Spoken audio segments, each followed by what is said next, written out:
கர்த்தருக்கு மகிமை உண்டாவதாக. நாம் செய்திக்கு நேராய் கடந்து போகலாம். இன்றைக்கு பழைய மனுஷனின் புதிய வாழ்க்கை என்கிற ரீதியில சில காரியங்களை கற்றுக்கொள்ளப் போகிறோம்.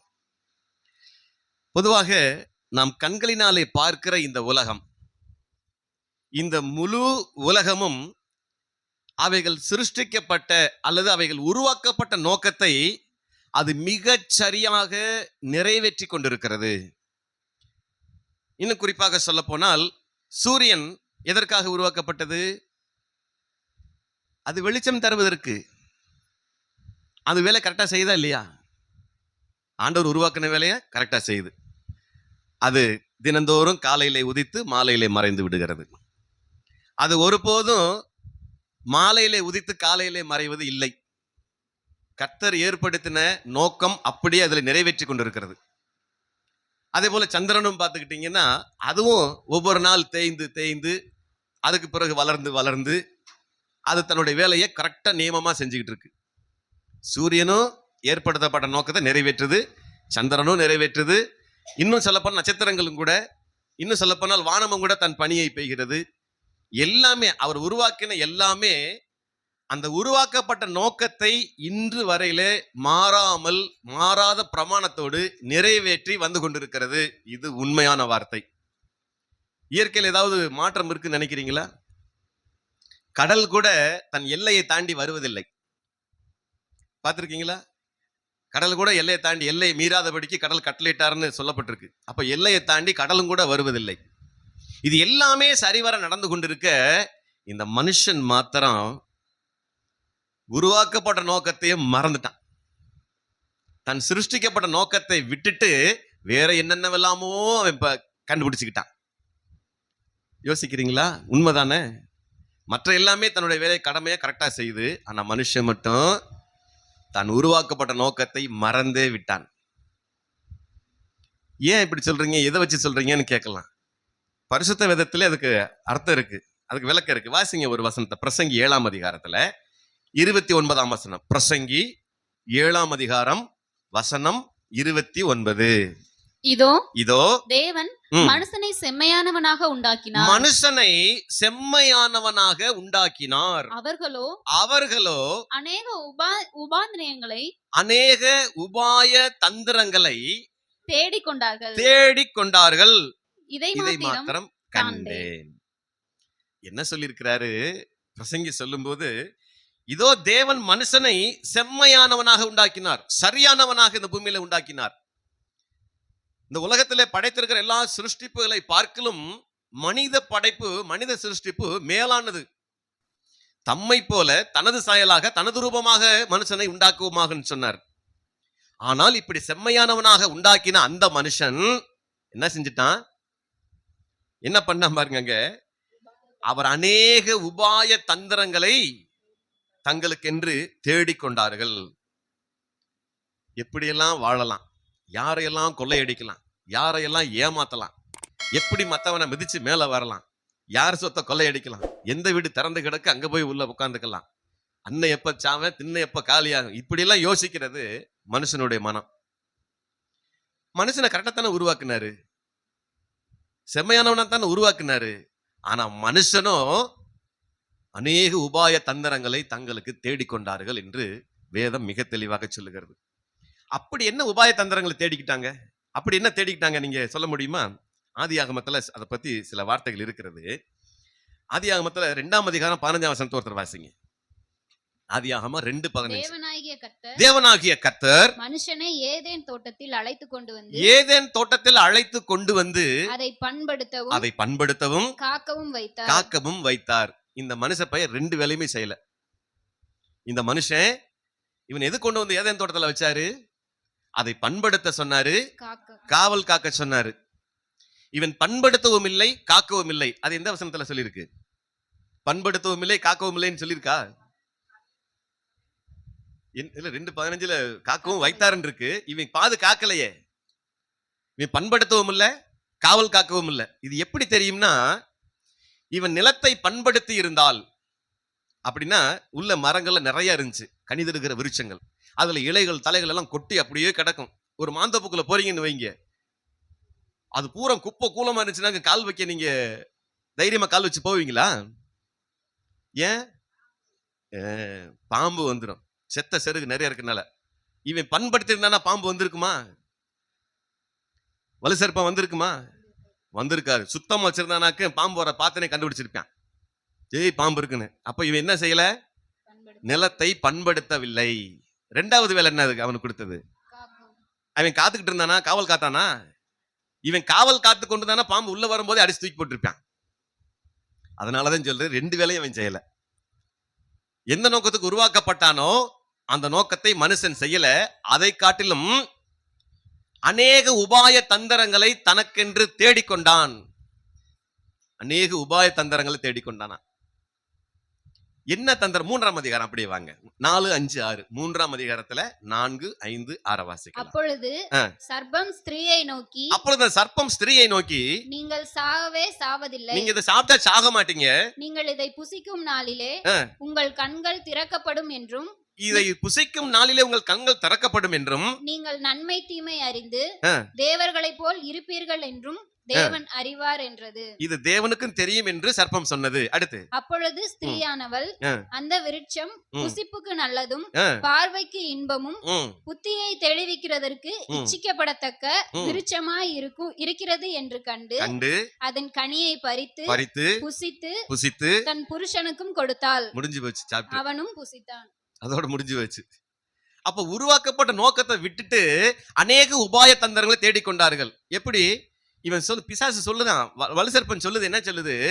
இதை நீங்கள் புசிக்கும் நாளிலே நீங்கள் சாகவே சாவதில்லை, நீங்கள் தேவர்களைப் போல மாறிவிடுவீர்கள், இதை தேவனும் அறிவாருன்னு சொல்லுச்சு. அப்ப உடனே உங்களுக்கு என்ன தோணிருச்சு? குறுக்கு வழியில எப்படி பதவியை பிடிக்கிறது, குறுக்கு வழியில எப்படி தேவனை போல மாறுறதுன்னு நினைத்தாங்க. இந்த பழத்தை சாப்பிட்டா ஒரு நேரம் தேவனை போல மாறிடான் போல இருக்குன்னு குறுக்கு வழியை சிந்திக்க ஆரம்பித்தான். 2வது காரியம், அது அந்த பழத்தை சாப்பிட்டா சாபம் வரும்னு நல்லா தெரியும். ஆனா அது பார்வைக்கு இன்பமா இருந்தபடினால, புசிப்புக்கு நலமா இருந்தபடினால அதை சாப்பிட்டுட்டு நீதியை புறக்கணித்தான். அதை சாப்பிடக்கூடாதுன்னு கர்த்தர் சொன்ன நீதியை புறக்கணித்து அநீதி செய்தான். கர்த்தர் சொல்லியிருந்தாரு, எல்லா மரத்து பழத்தையும் சாப்பிடு, இதை மட்டும் சாப்பிடாதுன்னு சொல்லியிருந்தார். அது நீதி. இதை செய்யாதன்னு சொல்லியிருக்கிறாரு. அது ஒரு சட்டம், ஒரு நீதி. ஆனா நீதியை புறக்கணித்தான். பார்வைக்கு இன்பமா இருந்தபடினால, புசிப்புக்கு நலமாய் தோன்றினபடினால அதை புசித்து அநீதி செய்தான். 3வது காரியம் பார்த்தீங்கன்னா, பரிசுத்தத்தை இழந்து போனான். அது வரைக்கும் கர்த்தர் அவனுக்கு தந்திருந்த அந்த பரிசுத்த வாழ்க்கையை அவன் இழந்து போனான். பாவியாக மாறினான். கர்த்தருடைய வார்த்தைக்கு கீழ்ப்படியாம பரிசுத்தத்தை இழந்து பாவியாக மாறினான். அதனாலதான் ஏற்கனவே சொன்னேன், கர்த்தர் உண்டாக்கின மலைகள் எல்லாம் அப்படியே இருக்கு. சிறுமலை இருந்த இடத்துல தான் இருக்குது, இமயமலை இருந்த இடத்துல தான் இருக்குது, வானம் இருந்த இடத்துல தான் இருக்குது, சூரியன் வந்து வேலை கரெக்டா செஞ்சுக்கிட்டு இருக்குது, சந்திரனும் கரெக்டா செய்யுது. அந்த மனுஷ பையன் மட்டும்தான் மாறிட்டான். மத்த எல்லாம் அந்த சிருஷ்டிப்பு நோக்கத்தை நிறைவேற்றி கொண்டிருக்கிறது. ஆனால் மனுஷன் மட்டும் மாறிவிட்டான். அதைத்தான் பிரசங்கி 7:29 வாசிச்சோம். அவன் அநேக உபாய தந்திரங்களை தேடிக்கொண்டான் என்று சொல்லப்பட்டிருக்கிறது. எப்படி குறுக்கு வழியில மேல வர்றதுங்கிறத தெரிஞ்சுக்கிட்டான். தான் தந்திரமாய் ஏமாற்றப்படுவதை அறியாது இருந்தான். தந்திரமாய் வஞ்சகமாய் இந்த பிசாசனை ஏமாற்றுகிறது என்பதை அறியாது இருந்தான். ஏன்னா உனக்கு பெரிய பதவி தர்றேன், நீ கடவுளை மாதிரி மாறிடுவேன்னு சொன்னனுமே அப்படியே இலகிட்டான். ஓ, பழத்தை சாப்பிட்டா அவரை மாதிரி மாறிடுவோம் போல இருக்கு, அதனால நம்ம சாப்பிடக்கூடாதுன்னு சொல்லியிருக்கிறாருன்னு நினைச்சிட்டான். எப்படி தந்திரமா வஞ்சகமா பிசாசு ஊசி ஏத்திட்டான் பார்த்தீங்களா? இது மாதிரி உங்க வாழ்க்கையில் எது நடந்திருக்கா? தந்திரமா வஞ்சகமா, ஓ உனக்கு 5 ரூபா வட்டி தர்றேன், 115 ரூபா வட்டி தர்றேன், எனக்கு தா அப்படின்னு சொல்லி ஏமாத்துறானா? ஏமாத்துவான். எப்படி சீக்கிரம் பணக்காரன் ஆகுன்னு சொல்லி தருவான். அதான் சொன்ன, எங்கடா வீடு திறந்து கிடக்குது, எங்கதான் வண்டி சாவி இல்லாம நிறுத்திருக்காங்க, லாக் போடாம நிறுத்திருக்காங்க, இதெல்லாம் குறுக்குவெல்ல யோசிக்கிறது. அநேக உபாய தந்திரங்கள் தேடிக்கொண்டான். சரி, ஆதியாகமம் 6ஆம் அதிகாரம் அதுல 5, 6 மட்டும் வாசிங்க. 5, 6. மனுஷனுடைய அக்கிரமம் பூமியிலே பெருகினது. இப்படி நடந்து கொண்டிருக்கிற மனுஷனுடைய அக்கிரமம் பூமியிலே பெருகினது என்று கர்த்தர் கண்டு, அவன் இருதயத்தின் நினைவுகள் தோற்றமெல்லாம் நித்தமும் பொல்லாததே என்றும் கர்த்தர் கண்டு, தாம் பூமியிலே மனுஷனை உண்டாக்கினதற்காக கர்த்தர் மனஸ்தாபப்பட்டார். அவர் இருதயத்திற்கு விசனமாய் இருந்தது. என்ன அழகா சொல்லியிருக்காரு பாருங்க. மத்த யாராவது பாருங்க, முதல் நாள், 2வது நாள், 3ஆம் நாள், அப்படி 5 நாள் வரைக்கும் இருக்கு சிருஷ்டிப்பு வந்துச்சு. கர்த்தர் அது நல்லது என்று கண்டார், கர்த்தர் நல்லதென்று கண்டார், நல்லதென்று கண்டார்னு வரும். மனுஷனை சிருஷ்டித்த உடனேயுமே இது நல்லதல்லன்னு சொன்னாரு. முதல்ல இவன் தனிமையா இருப்பது நல்லதல்லன்னு சொன்னாரு. சிருஷ்டிப்பு நல்லதுதான், ஆனா அவன் தனியா இருக்கிறது நல்லதல்லன்னு தான் ஏவாளை அவனுக்கு உண்டாக்கி கொடுத்தார். ஆனா கடைசியில இவன் இப்படிலாம் செய்வான்னு தெரிஞ்சிருந்தா உருவாக்கி இருக்கே மாட்டாரு. அவன் செய்த காரியம் அவருக்கு விசனத்தை ஏற்படுத்தினது. 6ஆம் வசனத்துல வாசிக்கிறோம், அவர் கர்த்தர் மனஸ்தாபப்பட்டார், அது அவர் இருதயத்துக்கு விசனமா இருந்தது. ஏண்டா இந்த மனுஷனை உண்டாக்கிட்டமேன்னு அவர் துன்பப்படுற அளவுக்கு, ஐயோ இது நல்லதே இல்லைன்னு சொல்ற அளவுக்கு மனுஷன் நடந்துகிட்டான். அதான் 7:29 பிரசங்கில வாசிச்சோம், அவன் அநேக உபாய தந்திரங்களை தேடிக்கொண்டான். நம்ம கடவுள் மாதிரி இருந்தோம்னா என்ன ஆயிருக்கு நேரம். பிசாசு நல்லா மாட்டி விட்டு போயிட்டான். வகையா நீ சாப்பிடு அவரை மாதிரியே மாறிடுவேன்னு சொல்லி ஏமாத்திட்டு போயிட்டான். இன்ன வரைக்கும் மனுஷன் கடவுளான மாதிரி தெரியல. செத்ததுக்கு அப்புறம் தான் அவர் செத்து கடவுள் ஆயிட்டாருமாங்க. ஸ்தோத்திரம், கர்த்தருக்கு மகிமை உண்டாகட்டும். சரி, மற்ற எல்லாவற்றையும் கர்த்தர் உண்டாக்கின போது அதெல்லாம் பார்த்துட்டு கர்த்தர் நல்லதுன்னு சொன்னவரு இந்த மனுஷனுடைய இருதயத்தின் நினைவுகளை பார்த்துட்டு ஐயோ இது நல்லதில்லைன்ட்டாரு. இன்னைக்கு அநேக மனுஷருடைய எண்ணங்களும் அப்படித்தான் இருக்கு. 11ஆம் வசனம், அதுலயே 6ஆம் அதிகாரம் 11, 12 மட்டும் வாசிங்க. பூமியானது தேவனுக்கு முன்பாக சீர்கெட்டதா இருந்தது. இது நிமித்தமாக பூமியானது கர்த்தருடைய பார்வைக்கு அது சீர்கெட்டு போயிருந்தது. பூமி கொடுமையினால் நிறைந்திருந்தது. பூமி கொடுமையினால் நிறைந்திருந்தது. தேவன் பூமியை பார்த்தார், பூமியை பார்த்தார், இதோ அது சீர்கெட்டதா இருந்தது. சீர்கெட்டதா இருந்தது. மாம்சமான யாவரும் பூமியின் மேல் தங்கள் வழியை கெடுத்துக் கொண்டிருந்தார்கள். பூமியின் மேலே தங்கள் வழிகளை கெடுத்துக் கொண்டிருந்தார்கள். அவன் வழியில போகல. உங்களுக்குன்னு வச்ச வழியில அவங்க போகல, வேற வழியில தான் போறாங்க. உபாய தந்திரங்கள். ரேஷன் கடைக்கு போனா கூட நீங்க வரிசையில் நின்று வாங்கிட்டு வாங்க. நீங்க எம்எல்ஏவா இருக்கிறதுனால முன்னாலே போய் வாங்கணும்னு அவசியம் இல்லை. உங்க முறை வரும் வரை நீங்கள் காத்துருங்க. எனக்கு தான் முதல்ல கிடைக்கணும் போனீங்கன்னா அப்படி எல்லாத்துலயுமே இருக்கணும். மரணம் வரும்போது நீங்க முன்னால போயிடணும். எனக்கு முதல்ல வரட்டும்னு சொல்லி போக முடியுமா? அதை மட்டும் செய்ய மாட்டான். மற்ற எல்லாத்துக்கும் நம்ம முந்திக்கிடுவோம். ஆமா, அருமையான கர்த்தருடைய பிள்ளைகளை, எல்லாத்துலயும் நம்ம நேரம் வர்ற வரைக்கும் காத்திருக்கணும். குடிமையியல் என்ற ஒரு பாடம் இருக்கிறது. அதுல சொல்லுவாங்க, மனுஷனுடைய உரிமை என்ன, கடமை என்னன்னு 2 இருக்கு. மனுஷனுடைய உரிமை என்ன? பேச்சுரிமை, எழுத்துரிமை, வாக்குரிமை.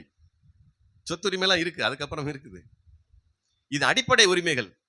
அதே போல மனுஷனுடைய கடமைகள் இருக்கு. என்ன கடமை? ஒரே கடமை தான், தன்முறை வரும் வரை காத்திருப்பது. இதுதான் நீங்க குடிமையியல் பாடத்துல நீங்க எடுத்துக்கலாம். அப்போ உங்களோட டர்ன் வர்ற வரைக்கும் காத்திருங்கிறாங்க. அதுக்கு முன்னாலே 2 லட்சம் கொடுத்தா வேலை வாங்கிடலாமா? டைம் வர வரைக்கும் காத்துரு. இப்படி எல்லாருமே காத்திருந்தாக்க எல்லாத்துக்கும் வேலை கிடைக்கும். அவனுக்கு முன்னால் நான் வேலைக்கு போறேன்னு நினைச்சு 2 லட்சம் 10 லட்சம் நான் தர்றேன் அப்படின்னு போறவங்க போய் சம்பளம் வாங்குறதுக்கு தான் கரெக்டா இருக்கும். சம்பளம் இவன் கொடுத்த 10 லட்சத்துக்கு வட்டி தான் வாங்கிட்டு இருப்பான். அப்ப தன்னுடைய முறை வர்ற வரைக்கும் அடுத்தவன் வேலை திருடுறமா இல்லையா? அடுத்தவனுக்கு கிடைக்கக்கூடிய அந்த வேலை நம்ம திருடிக்கிறோமா இல்லையா? பணத்தை கொடுத்து வேலை வாங்கிறோமா இல்லையா? இது தவறு. அதான் மனுஷன் பிரசங்க 7:29 சொல்லுது, அநேக உபாய தந்திரங்களை தேடிக்கொண்டான். எப்படிடா போறது, எப்படி முன்னால முண்டிட்டு போறது, எல்லா விவரமும் கண்டுபிடிச்சிட்டான். 13ஆம் வசனம் வாசிச்சிருங்க. அதுல என்ன அழகா இருக்கும் பாருங்க. அப்பொழுது தேவன் நோவாவை நோக்கி, மாம்சமான யாவரின் முடிவும் எனக்கு முன்பாக வந்தது. மாம்சமான யாவரின் முடிவும் எனக்கு முன்பாக வந்தது. அவர்களாலே பூமி கொடுமையினால் நிறைந்தது. பூமி கொடுமையினால் நிறைந்தது. நான் அவர்களை பூமியோடு கூட அழித்து போடுவேன். இந்த அநேக உபாய தந்திரம் எங்க கொண்டு போய் விட்டுச்சு தெரியுமா? அழிவுல கொண்டு போய் விட்டுருச்சு. இனிமேல் நான் பொறுமையா இருக்க மாட்டேப்பா, பூராத்தையும் அழிச்சிருவேன். அதுக்கப்புறம் நடந்த சம்பவம் உங்களுக்கு தெரியும். எல்லாத்தையும் நிக்கிரகம் பண்ணுவேன்ட்டார். நோவா பேழையில் இருக்கிற 8 பேர் தவிர, அதே போல கடலுக்குள்ள இருக்கிற மச்சங்கள் தவிர மற்ற எல்லாத்தையுமே சர்வ சங்காரம் பண்ணிட்டார். அப்புறம் புது சிருஷ்டிப்பு உருவானது. சரி, இப்ப சங்கீதம் 14 தாவீது ஒரு காரியத்தை சொல்றாரு. 14ஆம் சங்கீதம் வசனம் 1, 2, 3. தேவன் இல்லை என்று மதிக்கெட்டவன் தன் இருதயத்தில் சொல்லிக் கொள்கிறான். அவர்கள் தங்களை கெடுத்து அருவருப்பான கிரியைகளை செய்து வருகிறார்கள். மதிகெட்டவர்கள், புத்தி இல்லாதவர்கள் கடவுள் இல்லைன்னு சொல்லிட்டு இருக்கிறாங்க. தேவன் இல்லை என்று யார் சொல்றா? மதிகெட்டவன். மதினா புத்தி, புத்தி இல்லாதவன் சொல்லிட்டு இருக்கிறான். 2ஆம் வசனத்துல சொல்லிருக்கு, தேவனை தேடுகிற உணர்வுள்ளவன் உண்டோ என்று பார்க்க கர்த்தர் பரலோகத்தில் இருந்து மனுபுத்திரரை கண்ணோக்கினார். மனுபுத்திரனை கண்ணோக்கி பார்க்கிறார். எதுக்காக கண்ணோக்கி பார்த்தாரு? யாராவது என்னை தேட மாட்டாங்களா, கடவுளே, ஆண்டவரே என்னை கூப்பிட மாட்டாங்களா? அப்ப தேவனை தேடுகிற உணர்வு உள்ளவன் உண்டோ என்று பார்க்க கர்த்தராகிய தெய்வம் பரலோகத்திலிருந்து மனுபுத்திரனை கண்ணோக்கி பார்த்தார். 3ஆம் வசனத்துல என்ன சொல்லியிருக்கு? எல்லோரும் வழி விலகி ஏகமாய் கெட்டு போனார்கள். யாராவது ஒருத்தராவது எங்களை பார்க்க மாட்டாங்களா, என்னை கேட்க மாட்டாங்களா, தேட மாட்டாங்களான்னு பார்த்தாராம். ஆனா அந்த பூமியில இருக்கிற எல்லாருமே வழி விலகி ஏகமாய் கெட்டு போனார்கள். நன்மை செய்கிறவன் இல்லை, ஒருவனாகிலும் இல்லை, ஒருத்தன் கூட இல்லைங்கிறார். இன்க்ளூடிங் நம்ம எல்லாம் சேர்த்துத்தான் சொல்றார். நன்மை செய்கிறவன் ஒருவனும் இல்லை, ஒருவனாகிலும் இல்லை என்று கர்த்தருடைய வார்த்தை சொல்லி இருக்கிறது. அப்ப தேவனை தேடுகிற உணர்வு யாருக்கு தான் வரும்? அப்ப எப்ப வரும்? இக்கட்டான சூழ்நிலையில நல்ல நெருக்கடி கழுத்து நெருக்கிட்டு இருக்கும்போது ஐயோ ஆண்டவரே, அப்பதான் ஞாபகம் வரும் ஆண்டவர் இருக்கிறதே. பிரச்சனை, போராட்டம், உபத்திரவம் பெருகும் போது அப்ப உண்டாக்கினவன் ஞாபகம் வரும். ஆண்டவா, உனக்கு கண்ணு இருக்கா? ஏன் இவ்வளவு நாள் உனக்கு கண்ணு இருந்துச்சே? இதெல்லாம் தெரிய மாட்டேங்குது பாருங்க. அப்ப எல்லாரும் வழி விலகி எப்படி? ஒருவேளை இது சங்கீதக்காரனுடைய காலகட்டத்துல அவருடைய சிந்தனையில கர்த்தர் வெளிப்படுத்தின காரியம். இன்னைக்கு எப்படி எல்லாம் வழி விலகி போயிருக்காங்க? இன்னைக்கு எல்லாம் வழி விலகி போயிருக்காங்களா, இல்ல ஒரே சீரா போய்கிட்டு இருக்காங்களா? இன்னைக்கு ஜனங்கள் எப்படி இருக்காங்க? வழி விலகி தானே போறாங்க. ஐபோன்ல சேட் பண்றது, இன்ஸ்டாகிராம்ல ரீல்ஸ் போடுறது, இப்படி வழி விலகிட்டாங்க. இப்ப ட்ரெண்ட் மாறிடுச்சு. சரி, அது சொன்ன நிறைய நேரம் எடுக்குன்னு நினைக்கிறேன். சரி, நீதிமொழிகள் 30ஆம் அதிகாரம் 12ஆம் வசனத்தை வாசிக்கலாம். நீதிமொழிகள் 30ஆம் அதிகாரம் வசனம் 12. தாங்கள் அழுக்கற கழுவப்படாமல் இருந்தும் தங்கள் பார்வைக்கு சுத்தமாக தோன்றுகிற சந்ததியாரும் உண்டு. போதும். தாங்கள் அழுக்கற கழுவப்படவே இல்லை, ஆனா தங்கள் பார்வைக்கு சுத்தமா தெரியுறாங்க. தாங்கள் அழுக்கற கழுவப்படாமல் இருந்தும் தங்கள் பார்வைக்கு சுத்தமாக தோன்றுகிற சந்ததிகளும் இந்த பூமியிலே உண்டு. அப்படின்னு என்ன? தங்களுக்கு தாங்களே சுயநீதி. நான்லாம் பரிசுத்தமா தாப்பா இருக்கேன், நான்லாம் இப்ப ஆண்டவர் கூப்பிட்டா கூட போயிருவேன். போக முடியாது, இன்னும் பாக்கி இருக்கு. இன்னும் இந்த பூமியில பாக்கி இருக்கு. அது யோபு சொல்றாரு பாருங்க, 9ஆம் அதிகாரம். யோபு 9ஆம் அதிகாரம் வசனம் 20. யோபே சொல்றாரு அந்த இடத்துல, நான் என்னை நீதிமான் ஆக்கினாலும் என் வாயே என்னை குற்றவாளி ஆக்கும். நான் உத்தமன் என்று சொன்னாலும் நான் மாறுபாடானவன் என்று அது சாட்சி கொடுக்கும். என் வாயே சாட்சி கொடுக்கும். கை கால் எல்லாம் கட்டி போட்டிருங்க, என் வாய் சாட்சி கொடுக்கும். டேய், இவன் சரியில்லை அப்படின்னு நம்ம வாயே நமக்கு சாட்சி கொடுக்குமா? யோபு சொல்றாரு அத. நான் என்னை நீதிமான் ஆக்கினாலும், மற்றவங்களுக்கு முன்னால் நீதிமானாக காண்பித்தாலும், என் வாயே என்னை குற்றவாளி என்று தீர்க்கும். என் வாயே என்னை குற்றவாளின்னு சொல்லிடுறேன். நாம நல்லவன்லாம் இல்லைங்க, நான் உண்மையிலே பாவிங்க அப்படின்னு நம்ம வாயே நம்ம குற்றவாளி ஆக்கிடுமா? அதே மாதிரி நான் உத்தமன் என்று என் வாயில சொன்னாலும், நான் மாறுபாடானவன் என்று சொல்லி என் வாயே எனக்கு சாட்சி கொடுக்கும்னு சொல்றாரு. உங்க மனசாட்சி கேட்டு பாருங்க, உங்களுக்கு சாட்சி கொடுக்கும். நீங்க நல்லவங்களா, இல்ல நல்லவங்க மாதிரி இருக்கீங்களா, சுத்தமானவங்களா, இல்ல சுத்தமானவங்க மாதிரி இருக்கீங்களான்னு உங்க வாயே சாட்சி கொடுக்கும். உங்க மனசாட்சி உங்களுக்கு சொல்லும். அப்ப மனுஷன் எப்படி மாறுபட்டான் பாருங்க. உண்மையான மனுஷனை கண்டுபிடிப்பவன் யார்? அவன் நினைவுகள் எல்லாம் நித்தமும் பொல்லாதது என்று கர்த்தர் கண்டு அவனை பூமியிலாதபடிக்கு அழித்து போட வேண்டும் என்று விரும்பினார். அவ்வளவு நிக்கிரகம் பண்ண வேண்டார். உண்மையாகவே தான் செய்த தவறை ஒத்துக்கொள்ளுகிற மனப்பான்மை இன்றைக்கு எத்தனை பேர்ட்ட இருக்குன்னு தெரியல. பெருந்தன்மையா ஒத்துக்கணும், ஆமாங்க நான் தாங்க தப்பு பண்ணிட்டேங்க, மன்னிச்சிருங்க. அந்த மனப்பான்மை இன்னைக்கு யாருக்கும் இல்ல. ஒருவேளை அது ஆதாமனை கேட்டிருந்தானா கர்த்தர் மன்னிச்சிருப்பாரோ? ஆண்டவரே, நீங்க சொன்னது தெரியாம, நான் தெரியாம எப்படி தப்பு பண்ணிட்டேன், மன்னிச்சிருங்கன்னு கேட்டிருந்தா மன்னிச்சிருப்பாரோ என்னமோ தெரியல. ஏதேன் தோட்டத்துல பழத்தை தெரியாம சாப்பிட்டதுனால, எப்பா நீ சொல்லி கேட்காம சாப்பிட்டு விட்டேப்பா, அப்பயும் குற்றம் சுமத்துறேன் பாருங்க, நானா சாப்பிடலப்பா, அவதான் எனக்கு கொடுத்தா. ஏவாளே, நீ இப்படி செய்தது என்ன? எனக்கு தெரியாது, அந்த வலு சர்ப்பம் வந்துச்சு, எனக்கு சாப்பாடு சொன்னிச்சு, சாப்பிட்டேன். இப்படி ஒருத்தர் மேல ஒருத்தன் குற்றம் சாட்டிட்டு இருந்தாங்க. அட் பிரசன்ட் இன்னைக்கு வரைக்கும் நான் செஞ்சது தப்புன்னு யாரும் ஒத்துக்கிறது இல்லை. நான் தப்பு செய்ய காரணம் அவங்க தான், நான் தப்பு செய்ய காரணம் இவங்க தான். நம்ம மற்றவங்க மேல பழி போட்டு நம்ம தப்பிச்சுக்குவோம்.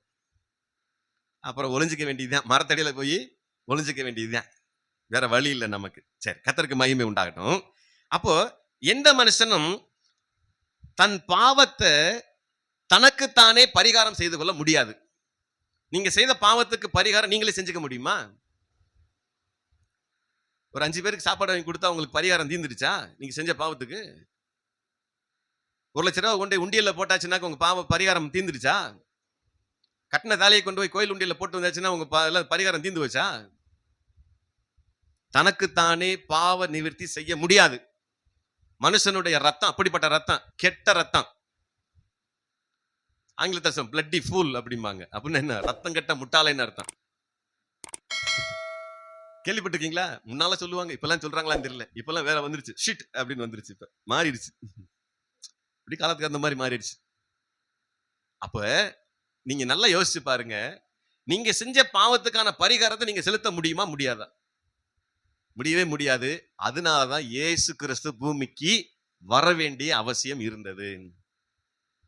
உங்க பாவத்தை பரிகாரம் பண்ணுவதற்காக, பரிகரிப்பதற்காக இயேசு என்கிற ஒரு மனுஷகுமாரன் பூமியில பிறக்க வேண்டியிருந்தது.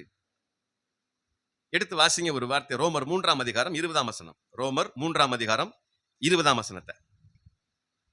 இப்படி இருக்க பாவத்தை அறிகிற அறிவு நியாயப்பிரமாணத்தினால் வருகிறபடியால் எந்த மனுஷனும் நியாயப்பிரமாணத்தின் கிரியைகளினாலே தேவனுக்கு முன்பாக நீதிமானாக்கப்படுவதில்லை. இந்த நியாயப்பிரமாணம் என்பது சட்ட பிரமாணம். சட்டம் வந்துச்சு, மனுஷன் இதெல்லாம் செய்யணும், செய்யக்கூடாதுன்னு சொல்லி சட்டம் வந்துச்சு. அந்த சட்டத்தை செய்கிறதுனால மட்டும் கடவுளுக்கு முன்பாக மனுஷன் நீதிமானாக மாற முடியவில்லை. இன்னைக்கும் சட்டம் இருக்குது. எத்தனை பேர் சட்டத்தை மதிக்கிறாங்க? டூ வீலர் ஓட்டுற எத்தனை பேர் ஹெல்மெட் போட்டிருக்கிறாங்க? போடல. சட்டத்தை நம்ம மதிக்கலையே. சட்டம் இருக்குது, ஆனா மதிக்கல. இதேதான் ஆதி காலத்துல நடந்துச்சு. சட்டம் இருக்கட்டுங்க, நான் என் விருப்பப்படிதான் நடப்பேன். அப்போ இந்த நியாயபரமான சட்டத்தினாலே ஒருவனும் தன்னை கடவுளுக்கு முன்பாக நீதிமானாக மாற்ற முடியவில்லை. சட்டம் பிரயோஜனம் இல்லாம போயிருச்சு. நிறைய சட்டங்கள் இருக்கு, அதெல்லாம் சொன்னோம்னாக்க நம்மளாம் அப்படி ஒரு சட்டம் இருக்கான்னு நினைப்போம். அந்த ரோமர் 3:20 சொல்லப்பட்டது போல, அதாவது அந்த பாவத்தை அறிகிற அறிவு அந்த சட்டத்தினால வருது. இந்த சட்ட பேப்பர் நம்ம கிட்ட இருக்கு, இதெல்லாம் செஞ்சா பாவம், 100க்கு மேல போனா பாவம், 108ல போறான் பாவம் அப்படின்னு வரும் கணக்கு. 100 கிலோமீட்டர் ஸ்பீடு போனா தப்பு, இது சட்டப்படி தப்பு. ஹை ஸ்பீடு, ஓவர் ஸ்பீடு அப்படின்னு சொல்லுவான். ட்ரிபிள்ஸ் போனா சட்டப்படி தப்பு. இதெல்லாம் சட்ட புத்தகத்துல இருக்குது. அது மாதிரி நம்ம கொடுத்திருக்கிற சட்ட புத்தகம் தான் சட்ட புத்தகம். அப்ப இதுல சொல்லியிருக்கிற மாதிரி மனுஷன் நடக்கலைன்னா தவறு, அது பாவம் என்பது மிக தெளிவாக தெரிய வருகிறது. ஆனா இந்த சட்ட புத்தகத்தை மட்டும் வச்சுக்கிட்டு நம்ம பாவ நிவர்த்தி ஆகாது, பாவத்துக்கு பரிகாரம் செலுத்த முடியாது. அதை கலாத்தியர் 2ஆம் அதிகாரம் 16ஆம் வசனத்துல சொல்றாரு. கலாத்தியர் 2ஆம் அதிகாரம் 16ஆம் வசனம் பாருங்க. ஒரு மனுஷ பையனால எவ்வளவெல்லாம் எழுதி வைக்க வேண்டியிருக்குது பாருங்க. நியாயப்பிரமாணத்தின் கிரியைகளினாலே எந்த மனுஷனும் நீதிமான் ஆக்கப்படுவது இல்லை. யாரும் நீதிமானா மாற முடியாது. வெறும் சட்ட புத்தகத்தை மட்டும் வாசிட்டேன், சட்டமெல்லாம் எனக்கு தெரியும் சொல்றதுனால நீதிமானா மாற முடியாது. அப்படியானால் அப்ப மனுஷனுடைய பாவம், குறிப்பா நம்முடைய பாவம் எப்படி நிவர்த்தி ஆகும், எப்படி இது பரிகரிக்கப்படும் என்று சொன்னால், அது கலாத்தியர் 4ஆம் அதிகாரம் 5ஆம் வசனத்துல சொல்லியிருக்கு. காலம் நிறைவேறின போது ஸ்திரீனிடத்திலே பிறந்தவரும் இந்த நியாயப்பிரமாண சட்டதிட்டங்களுக்கு கீழானவருமாகிய தம்முடைய குமாரனை பிதாவாகிய தேவன் பூமிக்கு அனுப்பினார். டைம் வந்துச்சு, குறிப்பிட்ட காலம் நிறைவேறிச்சு. அப்ப பிதாவாகிய தேவன் தன் சொந்த குமாரனை மனுஷகுமாரனாக பூமிக்கு அனுப்பினார் என்று பரிசுத்த வேதத்திலே சொல்லப்பட்டிருக்கிறது. அது மட்டும் இல்ல, யோவான் 3:17 சொல்லப்பட்டிருக்கிறது. இயேசப்பா அந்த பூமியில வந்ததுக்கு அப்புறம் அந்த வார்த்தையை சொல்லுகிறார், உலகத்தை ஆக்கினைக்குள்ளாக தீர்க்கும்படி தேவன் தம்முடைய குமாரனை உலகத்தில் அனுப்பாமல் அவராலே உலகம் ரட்சிக்கப்படுவதற்காகவே அவரை அனுப்பினார். இயேசு கிறிஸ்து எதுக்காக பூமிக்கு வந்தாரு? தப்பு செய்றவனுக்கு பூரா அடிச்சுட்டு வாடான்னு சொல்லி அனுப்பிச்சாரா? தப்பு செய்றவனுக்கு பூரா தண்டனை கொடுறான்னு சொல்லி அனுப்பிச்சாரா? இயேசு எதுக்கு பூமிக்கு வந்தாரு?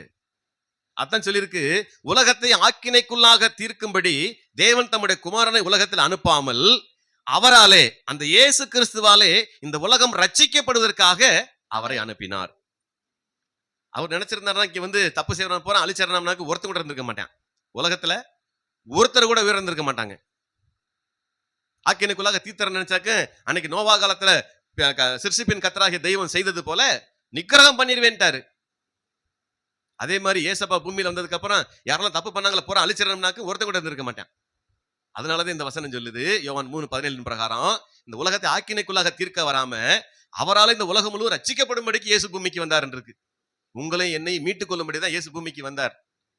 இப்ப மனுஷனுடைய சுபாவம் மாறணும், மனுஷனுடைய பாவ சாபங்கள் இருந்து வெளியே வரணும், நீதிமானா வாழணும், சுத்தமுள்ளவனா இருக்கணும், நீதி செய்கிறவனா இருக்கணும், சுயநீதியெல்லாம் தூக்கி போட்டுறணும்.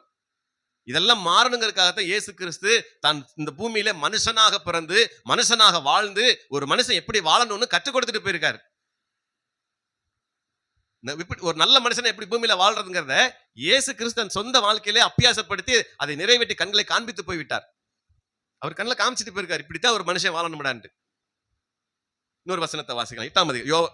ரோமர் 8ஆம் அதிகாரம் 3ஆம் வசனம், வலது பக்கம் மேல இருந்து கீழே 3ஆம் வசனம். அது எப்படி எனில் மாம்சத்தினாலே பலவீனமாய் இருந்த, இந்த மாம்சத்தினாலே பலவீனமாய் இருந்த, நியாயப்பிரமாணம் செய்யக்கூடாததை, சட்ட திட்டங்கள் செய்யக்கூடாததை தேவனே செய்யும்படிக்கு, இயேசுவே செய்யும்படிக்கு தம்முடைய குமாரனை பாவ மாம்சத்தின் சாயலாகவும் பாவத்தை போக்கும் பலியாகவும் பாவத்தை போக்குகிற பலியாகவும் அனுப்பி மாம்சத்திலே பாவத்தை ஆக்கினைக்குள்ளாக, அவருடைய மாம்சத்திலே, இயேசு கிறிஸ்துடைய மாம்சத்திலே பாவத்தை ஆக்கினைக்குள்ளாக தீர்த்தார் என்று சொல்லப்பட்டிருக்கிறது. இயேசு கிறிஸ்துவ பூமிக்கு அனுப்பி அவர் சொந்த மாம்சத்தை சரீரத்தை ஆக்கினைக்குள்ளாக ஒப்பு கொடுத்து இந்த பாவ மாம்ச சரீரத்தில் எல்லா மனுஷனும் செய்கிற பாவத்தை பரிகரித்தார் என்று சொல்லப்பட்டிருக்கிறது. ஏன்னா பலி செலுத்துவதற்கு சுத்தமான ரத்தம் தேவை, யாருக்கிட்டையுமே இல்லை, எல்லா உடம்புலையும் கெட்ட ரத்தம் தான் ஓடுது. சுத்தமான ரத்தத்தை தான் பலி கொடுக்கணும். அசுத்தமானதும் நொண்டி நொடமானதும் குருடானதும் அது பலச்சேயப்பட்டதுமாய் பலவீனப்பட்டதுமா இருக்க எதையும் நீ பலி செலுத்தக்கூடாதுன்னு என்னாகமத்துல சொல்லியிருக்கு. அப்படி பலி செலுத்தினா பலி செலுத்தக்கூடிய ஆசாரியன், பிரதான ஆசாரியன் உள்ளுக்குள்ளே செத்து போயிருவான். அப்படிப்பட்ட ஒரு பலிப்பொருளை உள்ள கொண்டு போனான்னா, ரத்தத்தை உள்ள கொண்டு போனான்னா பிரதான ஆசாரியன் அங்கேயே அடிக்கப்பட்டுருவான்னு சொல்லி வேதம் சொல்லியிருக்கு. அப்ப குற்றம் இல்லாத ரத்தம் யார்கிட்ட இருக்கு? இன்னைக்கு பாவம் செய்யாத ரத்தம் யார்கிட்ட இருக்கு? இருந்தா 2 யூனிட் கொடுங்க நாளைக்கு வந்து. யார்கிட்ட இருக்கு? குற்றமில்லாத ரத்தம் யார்கிட்ட இருக்கு? நம்ம கிட்ட இல்ல, மனுஷங்கிட்ட இல்ல. பேர் வச்சுக்கலாம், A+, A1, A1+, A1 positive, B1 அதெல்லாம் வச்சுக்கோங்க. குற்றமில்லாத ரத்தம் இருக்கா உங்கள்கிட்ட? இல்லையே. அப்ப குற்றமில்லாத ரத்தத்தை உடைய ஒருத்தர் தான் பலியாகணும்னு சொல்லி பரிசுத்த வேதம் சொல்லி இருக்கிறது. அவர் தான் இயேசு. தன் சொந்த ரத்தத்தை சிந்தி, பாவமில்லாத குற்றமில்லாத பரிசுத்தமான ரத்தத்தை சிந்தி பாவம் உள்ள நம்மை பரிகாரம் செய்து பாவத்திலிருந்து மீட்டுக் கொண்டார். நமக்காக பரிகார பலியாக பலியானார் என்று வேதம் சொல்லுகிறது. இப்பயாவது மனுஷன் திருந்துவானான்னு சொல்லித்தான் தன் சொந்த சரீரத்தையும் ரத்தத்தையும் சிந்தினார் என்று வேதம் சொல்லுகிறது. ஆனா இன்னமும் நம்ம பழைய உபாய தந்திரங்களை தேடிக்கொண்டிருந்தோம்னா நம்மளை அந்த ஆண்டவனாலும் காப்பாற்ற முடியாது. இது தெரிஞ்சு இன்னும் நம்ம அப்படி பாவத்துக்குள்ளே உழன்று கிடந்துட்டு இருந்தோம்னா யாராலையும் காப்பாற்ற முடியாது. இதுதான் உண்மை, இதுதான் சத்தியம். இன்னைக்காவது தெரிஞ்சுக்கங்கன்னு சொல்லித்தான் இவ்வளவு விஷயத்த சொல்றார் ஆண்டவர். மனுஷன் அநேக உபாய தந்திரங்களை தேடிக்கொண்டான். அதெல்லாம் இந்த பூமியில இருக்க வரைக்கும் தான். இதை விட்டு 1 இன்ச்சு கூட மேல போகாது. நான் செஞ்ச எல்லா புண்ணியங்கள் எல்லாம் கொண்டு போய் சேர்த்து தரையை விட்டு 1 அடி கூட மேல வராது. நீங்க செஞ்ச புண்ணியம். கர்த்தருக்கு மகிமை உண்டாகட்டும். நேரம் அதிகம் இல்ல, சுருக்கமா நிறைவு செய்கிறேன். 2 கொரிந்தியர் 4ஆம் அதிகாரம் 16ஆம் வசனம். 2 கொரிந்தியர் 4:16. ஆனபடினாலே நாங்கள் சோர்ந்து போகிறதில்லை. எங்கள் புறம்பான மனுஷனானது, நான் வெளிப்புறமாய் பார்க்கிற எங்கள் புறம்பான மனுஷன் அழிந்து உள்ளான மனுஷனானது நாளுக்கு நாள் புதிதாக்கப்படுகிறது. அது நாளுக்கு நாள் புதிதாக்கப்பட வேண்டும் என்று சொல்லி இருக்கிறது. அப்ப புறம்பான மனுஷன் அழியணும், உள்ளான மனுஷன் நாளுக்கு நாள் புதிதா மாறணும். ஒவ்வொரு நாளும் புது மனுஷனா மாறிக்கிட்டே இருக்கணும். அப்ப நாளுக்கு நாள் நம்ம புது மனுஷனா மாறணுமே ஒழிய பழைய பாவ சாபங்களுக்கு உட்படல் ஆகாது.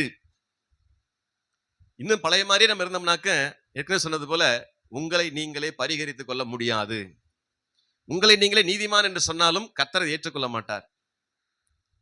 1000 பேருக்கு 1,00,000 பேருக்கு முன்னால் நின்று நீங்க பெரிய ஒரு பேச்சாளராக இருந்து பேசினாலும் சரி, உங்க உள்ளுக்குள்ள இருக்கிற மனுஷன் கர்த்தர் அறிவார். உள்ளான மனுஷன் எப்படி இருக்கிறான் அவருக்கு தெரியும்.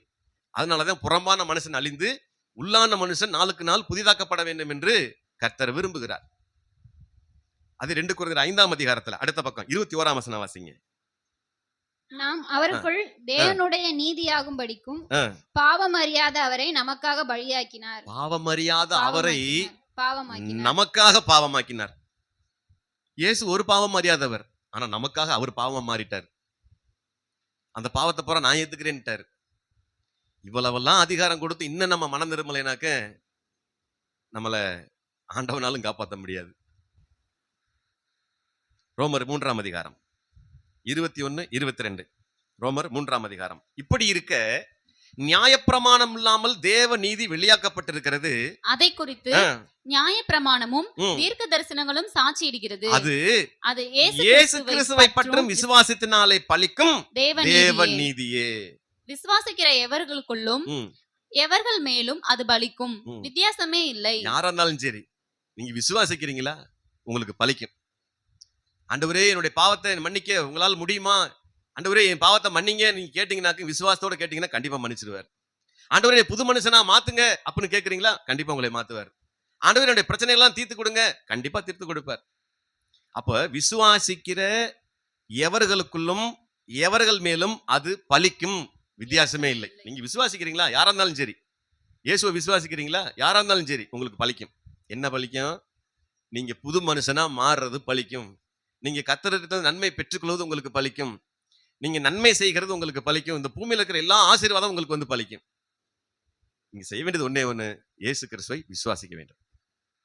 அதான் கர்த்தர் விரும்புறார். அது அப்போஸ்தலர் 4:12 சொல்றாரு. மனப்பாட வசனம் ஏற்கனவே சொன்னது போல, அவராலே அன்றி வேறு ஒருவராலும் ரட்சிப்பு இல்லை. நாம் ரட்சிக்கப்படும்படிக்கு வானத்தின் கீழெங்கும் மனுஷர்களுக்குள்ளே அவருடைய நாமமே அல்லாமல் வேறொரு நாமம் கட்டளையிடப்படவும் இல்லை. இறுதியா ஒரே ஒரு வசனத்தை வாசி முடிப்போம். 1 கொரிந்தியர் 1:31. 1 கொரிந்தியர்ல 1:31. அவரே தேவனால் நமக்குள் ஞானமும் நீதியும் பரிசுத்தமும் மீட்புமானார். இயேசு கிறிஸ்து எப்படிப்பட்டவரா? அவரே நமக்கு ஞானம் நீதி பரிசுத்தம் மீட்புமானார். இது நாலுமே அவர்கிட்ட இருக்கு. நமக்காக அவர் எப்படி ஆயிட்டாரு? அவர் ஞானம் உள்ளவராக, நீதி உள்ளவராக, கர்த்தருடைய வார்த்தையின் பிரகாரம் மெய்யான நீதி, அந்த மெய்யான பரிசுத்தம் உடையவராக அவர் மாறினார். ஞானமும் நீதியும் பரிசுத்தமும் மீட்பும் நமக்காக அவர் மாறினார். இன்னைக்கு யாரெல்லாம் அவரை ஏற்றுக்கொள்கிறார்களோ, அந்த உன்னதமான தேவன் இயேசு கிறிஸ்து எனக்காகத்தான் பூமியில வந்து பலியானார், இந்த பூமியில இருந்து எனக்காகத்தான் பாடுகளை அனுபவித்தார், எனக்காகத்தான் அவர் கல்வாரி சிலுவையிலே தன்னை ஒப்பு கொடுத்தார்னு யாரெல்லாம் ஏற்றுக்கொள்கிறார்களோ அவர்களுக்கு மெய்யான நீதி உண்டாகிறது, மெய்யான பரிசுத்த வாழ்க்கையிலே உண்டாகிறது, அதற்கேற்ற ஞானமும் கிடைக்கிறது என்று வேதம் சொல்லுகிறது. ஏனென்றால் 1 கொரிந்தியர் 1:31 சொல்லுகிறது போல, அவரே தேவனால் நமக்கு ஞானமும் நீதியும் பரிசுத்தமும் மீட்பும் ஆனார். இனி உபாய தந்திரங்களை தேடி போவீங்களா? ஒரு கம்யூனிட்டி சர்டிபிகேட் வாங்கினு ஆர்ஐட்ட ஒரு 500 ரூபா கொடுத்தா இல்ல, நீங்க போங்க 60 ரூபாய்க்கு போய் சலான் கட்டி உள்ள கொண்டு போய் கம்ப்யூட்டர்ல கொடுங்க. நிறைய இன்னைக்கு இடங்கள் வந்துருச்சு. ஏன் குறுக்கோலியில போக நினைக்கிறீங்க? ஒரு சின்ன வேலைனாலும் குறுக்கோலியில தான் போய் நினைக்கிறேன். நம்ம வேற உபாய தந்திரங்களை தான் தேடுறோம். வேற ஏதாவது வழி இருக்கா? நம்மளால எப்படி சீக்கிரம் வாங்குறதுக்கு ஏதாவது வழி இருக்கா? வழி இருக்கு. அவன் பிசாசு திறந்து வச்சிருக்கானே, அந்த வழி எப்படிப்பட்ட வழி? வழி விசாலமும் நல்ல அகலமும், மாதா மைக் செட்ல இருந்து சீரியல் செட் எல்லாம் போட்டு நல்ல பாட்டெல்லாம் ஸ்பீக்கர்லாம் போட்டு அட்டி டம்முன்னு கிடக்கும். வழி விசாலமா இருக்கு. வாங்க வாங்க மாப்பிள்ள வாங்க வாங்க எல்லாம் கூப்பிடுவாங்க. ஆனா நித்திய ஜீவனுக்கு போகிற வழி அப்படிப்பட்டது அல்ல. அது வழி எப்படி இருக்குமா? அது நெருக்கமும் இடுக்கமும் முள்ளும் குறுக்கும் உள்ளதாக இருக்கும். கிளிக்கத்தான் செய்யும், ரத்தம் வரத்தான் செய்யும், முள்ளும் குறுக்கும் கிளிக்கத்தான் செய்யும். அதான் நித்திய ஜீவனுக்கு போற வழி. நீங்க நேர்மையா நடந்து பாருங்க, பிரச்சனை வரத்தான் செய்யும். உண்மையா நடந்து பாருங்க, பிரச்சனை வரத்தான் செய்யும். அதுக்காக நம்ம அநீதியின் வழியில போகக்கூடாது என்பது கர்த்தருடைய வார்த்தை. ஆக நம்ம ஆரம்பத்துல சொன்னது போல, பழைய மனுஷனுடைய புதிய வாழ்க்கை எப்படி இருக்குன்னு தெரியுமா?